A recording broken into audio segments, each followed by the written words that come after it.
ورحمة الله وبركاته.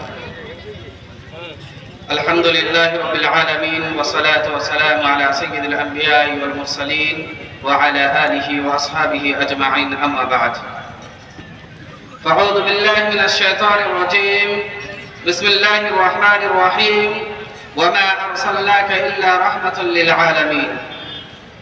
محترم حضرات، آج کی اس پرفتن مجلس میں میں جس عنوان کو لے کر روبارو ہوا ہوں اس عنوان کا نام ہے غیر مسلم معاشرے میں مسلمانوں کی اخلاقی ذمہ داری.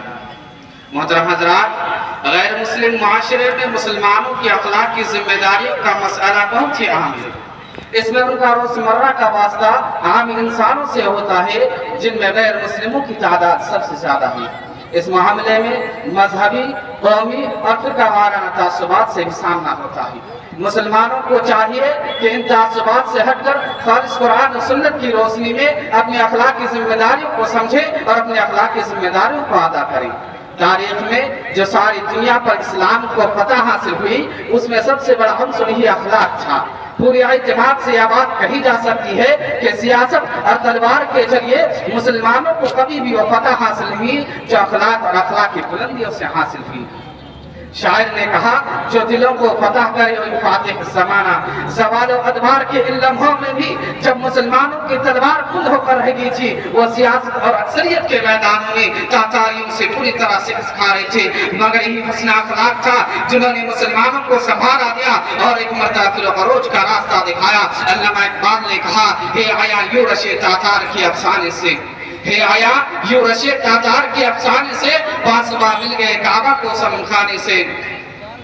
مسلمانوں سے اسلام یا تقاضا کرتا ہے کہ سب لوگوں کے لیے رحمت و محبت، صلہ رحمی اور ہمدردی کا پیکر بنے، جیسا کہ اللہ سبحانہ و تعالیٰ نے نبی کریم صلی اللہ علیہ وسلم کو تمام جہانوں اور تمام انسانوں کے لیے رحمت بنا کر بھیجا. جیسا کہ اللہ سبحانہ و تعالیٰ نے سورہ انبیاء کے اندر ارشاد فرمایا وَمَا أَرْسَلْنَاكَ إِلَّا رَحْمَةً لِلْعَالَمِينَ.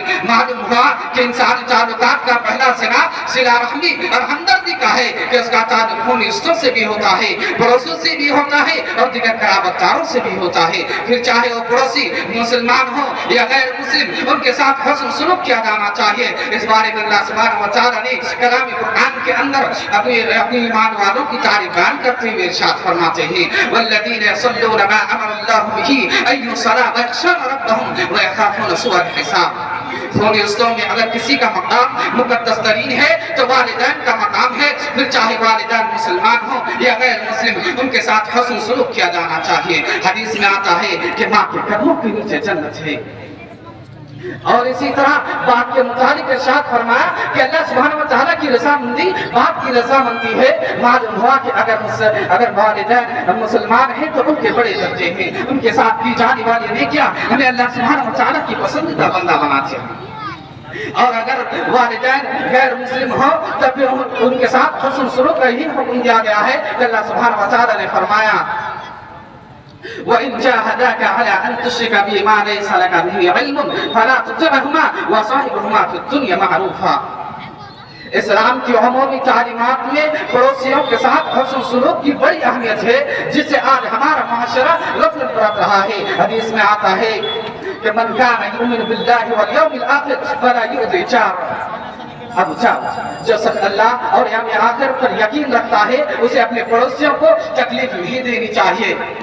آج ہمارے ملک میں مسلمانوں کے پڑوس میں زیادہ تر غیر مسلم ہی رہتے بستے ہیں. ان کے علاوہ کالجوں، اسکولوں، کارخانوں، تجارتوں اور سفر و حضر میں آج غیر مسلم ہی ہمارے پڑوسی ہیں. اور انسان کا سب سے قریبی رشتہ دار، قریبی تعلق اس کے پڑوس سے ہوتا ہے. یا تعلق جتنا مضبوط ہو وہ اتنا ہی اطمینان سکون محسوس کرتا ہے. اسی لیے ہمیں بھی اپنے پڑوسیوں کو جن میں مسلم و غیر مسلم سب شامل ہیں ان کے حقوق کو ادا کرنی چاہیے اور اس سلسلے میں صحیح اسلامی نمونہ دنیا کے سامنے پیش کرنی چاہیے. آخر میں اللہ رب العالمین سے دعا ہوں کہ اللہ العالمین ہم تمام مسلمان بھائیوں کو رسول اکرم صلی اللہ علیہ وسلم کے حسن اخلاق کو اپنانے کی توفیق عطا فرمائے. آمین. وآخر دعوانا الحمد للہ رب العالمین. السلام علیکم ورحمۃ اللہ وبرکاتہ.